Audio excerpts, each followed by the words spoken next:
I'm here in NHS National Services Scotland, which is one of the warehouses that medical supplies and equipment for the NHS in Scotland are stored, packaged and distributed to hospitals and health centres across the country.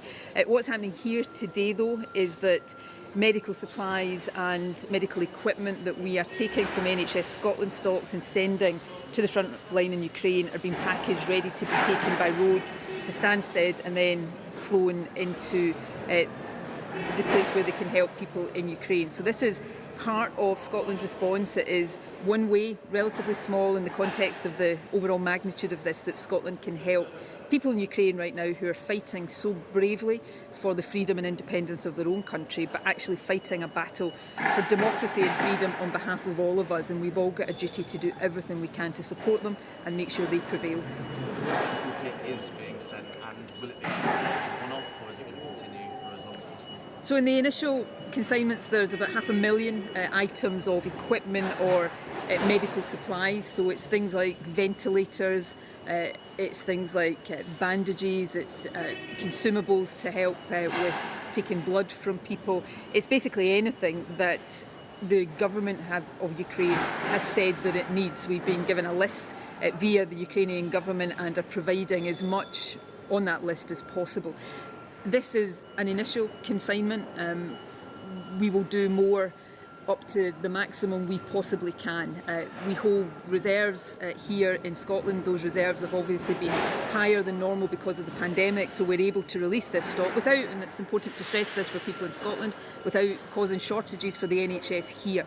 But we will do everything we possibly can to help those in Ukraine who are fighting such a dreadful battle for themselves, but on behalf of the democratic world. You've announced £4 million of humanitarian funding for this equipment being sent. What more are you looking to do, if anything, to help the people of Ukraine and the Ukrainian government? Well, the £4 million, the initial consignment of medical supplies and equipment, I'm using the word initial deliberately there. We will continue to look at everything and anything we can do, more financial aid, more aid in a practical sense.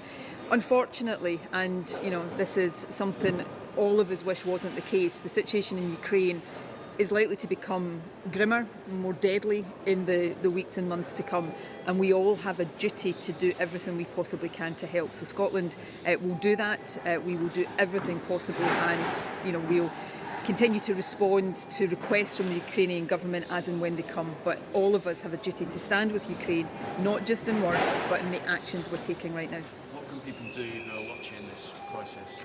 Well, I know there are efforts all across Scotland right now to raise money, to encourage donations of goods that can go to Ukraine. I would encourage people to continue with that. I think everybody right now watching these horrific scenes unfold on our televisions want to do something to help. So what you're doing to help might seem small, but when all of these small acts of assistance are put together, they add up to something bigger. We had a discussion at Cabinet yesterday about how the government can help coordinate some of this and make sure that things that are being donated here actually find their way to where they are needed. So I have been inspired as always by the response of people in Scotland over the last few days, and I would encourage people to continue to give what they can. This is a really difficult time for people financially, but anything you can do to help, I would encourage you to do it.